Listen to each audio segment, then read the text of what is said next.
Bismillahirrahmanirrahim. Assalamualaikum warahmatullahi wabarakatuh. Alhamdulillahi rabbil alamin. Wassalatu wassalamu ala asyrafil anbiya'i wal mursalin sayyidina wa maulana Muhammadin wa ala alihi wa sahbihi ajmain, amma ba'd. Alhamdulillahi rabbil alamin. Wassalatu wassalamu ala asyrafil anbiya'i wal mursalin sayyidina wa maulana Muhammadin wa ala alihi wa sahbihi ajmain. Puji syukur kita haturkan kehadirat Allah Subhanahu wa taala yang telah memberikan kita kesempatan, yang telah memberikan kita nikmat Islam sehingga kita dapat berkumpul kembali, dapat bertemu secara daring. Nah, ini saya bisa ibaratkan seperti halnya kajian daring, atau saya singkat sebagai kadir. Salawat serta salam tak lupa kami haturkan kepada Nabi besar kita Muhammad Sallallahu Alaihi Wasallam yang telah membimbing kita dari zaman jahiliyah kepada zaman yang modern hingga saat ini, sehingga kita dapat merasakan kenikmatan, sehingga kita dapat merasakan keindahan dunia ataupun merasakan kemerdekaan di zaman saat ini. Ucapan terima kasih kami sampaikan kepada rekan-rekan setia yang kami hormati, utamanya kepada Bapak Dr. Andes Suprapto yang telah memberikan kami kesempatan untuk belajar, untuk menimba ilmu bersama dalam majelis taklim ini.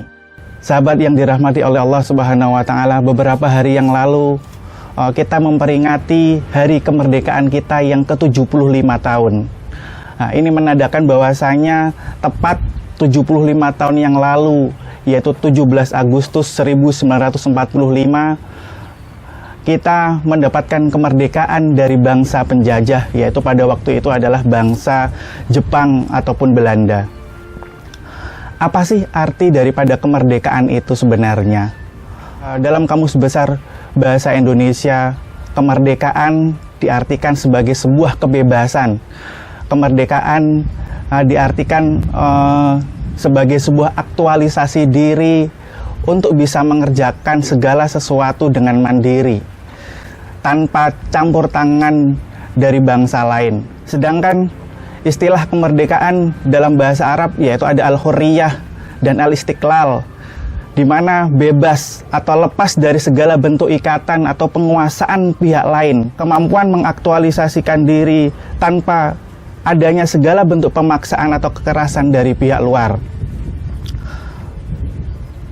Kemerdekaan atau kebebasan secara maknawi sejatinya adalah situasi batin yang terlepas dari segala rasa yang menghimpit atau menekan, yang menderitakan jiwa, pikiran, dan gerak manusia, baik yang datang dari dalam sendiri maupun dari luar.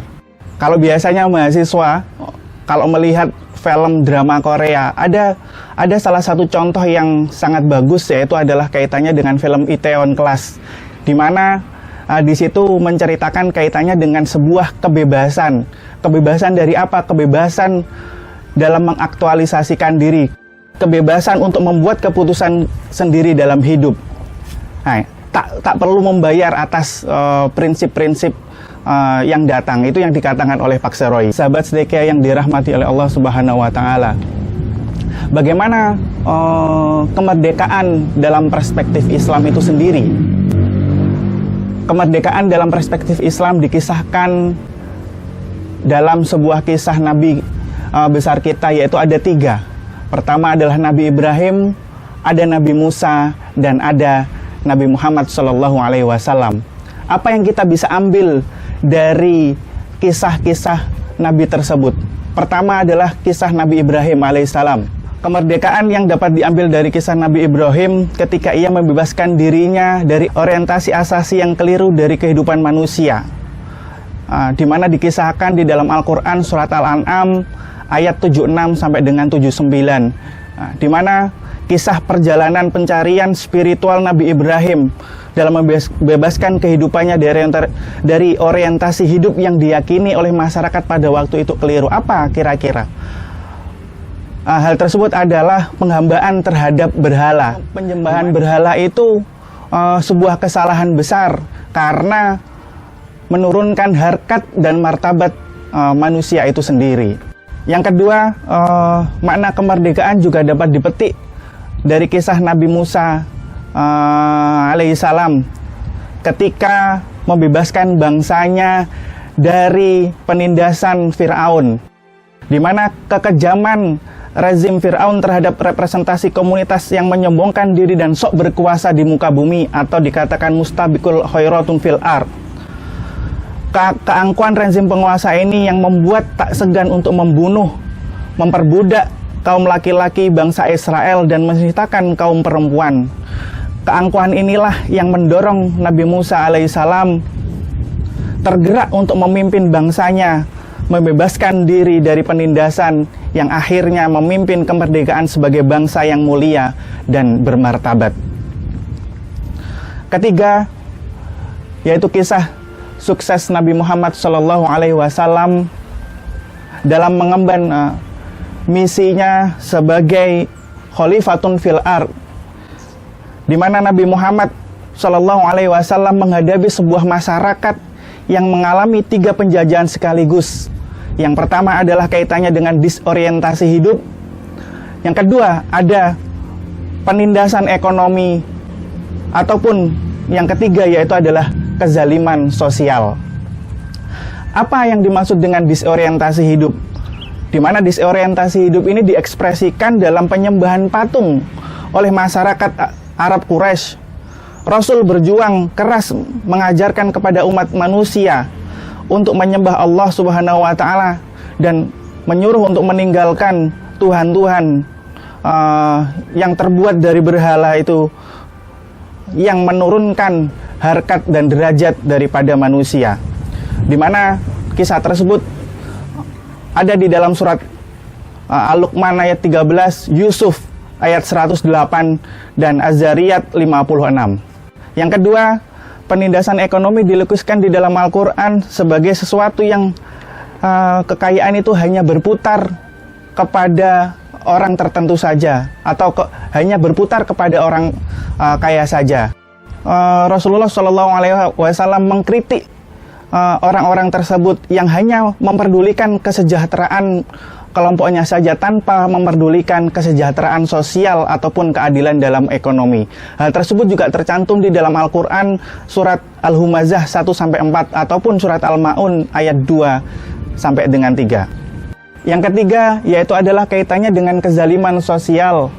Rasulullah SAW mengkampanyekan kaitannya dengan pembebasan budak, kesetaraan laki-laki dan perempuan, dan kesederajatan bangsa-bangsa.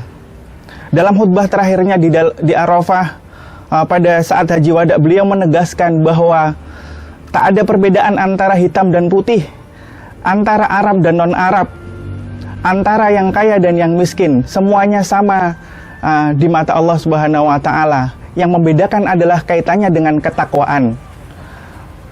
Hal tersebut sesuai yang tercantum di dalam Al-Quran, yaitu yang berbunyi, Ya ayyuhan nas, inna khalaqnakum min dzakarin wa unsa, wa ja'alnakum syu'uban wa qaba'ila lita'arafu. Inna akramakum indallahi atqakum, innallaha alimun khabir. Surat Al-Hujurat ayat 13. Alangkah indahnya jika bangsa Indonesia mampu memaknai kemerdekaannya seperti yang disyariatkan oleh Al-Quran. Rakyat merasakan kemerdekaan ekonominya dan meraih kesejahteraan bersama. Tidak ada lagi penghisapan ekonomi, baik oleh oknum pribumi maupun pihak asing. Seluruh warga Indonesia sama kedudukannya di dalam hukum dan pemerintahan. Tidak ada lagi tawar-menawar hukum dan perlakuan istimewa bagi kaum berduit dalam proses peradilan. Bagi kelompok difabel tidak ada perbedaan untuk memperoleh akses ekonomi, politik, sosial, ataupun pendidikan. Sahabat setia yang dirahmati oleh Allah Subhanahu wa Ta'ala, semoga kita mampu memetik pelajaran dari ketiga kisah Nabi kita di atas, yaitu Nabi Ibrahim, Nabi Musa, dan Nabi Muhammad SAW. Meskipun kita saat ini di tengah-tengah masa pandemi, mudah-mudahan kita bisa disiplin dan beradaptasi. Kita tidak menyerah kepada keadaan. Kita harus seperti singa yang menjadi raja hutan, di mana bukan yang terkuat yang akan menang, bukan yang lemah yang akan menang, ataupun yang tercepat yang akan menang, tapi yang mempunyai mental karakter untuk berjuang. Dan di kesempatan ini pula yang bertepatan dengan awal tahun Hijriah 1442 Hijriah, kita bisa memulai semangat kemerdekaan, semangat untuk berbenah, semangat untuk berubah menjadi yang lebih baik lagi.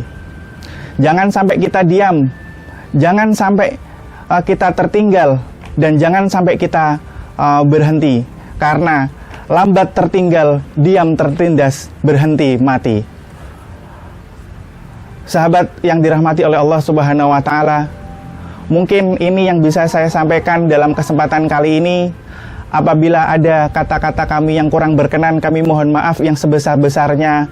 Dan akhirul kalam, wabillahi taufiq wal hidayah. Wassalamualaikum warahmatullahi wabarakatuh.